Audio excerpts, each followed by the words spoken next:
how do people find you? Yeah.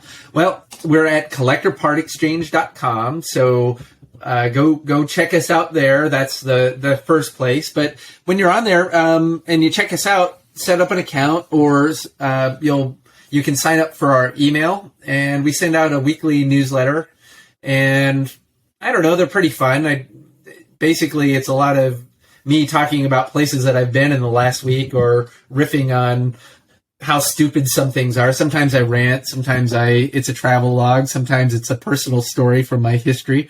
But if you go ahead and sign up, and I would say go find something that you find interesting, and you can mark it and save it for later, like a car model or something like that. Or go ahead and just put one item in there. It doesn't take that much time. If you have the intention, go and do one, and you'll see how easy it is to do. And then you'll go, oh, okay, this isn't so hard.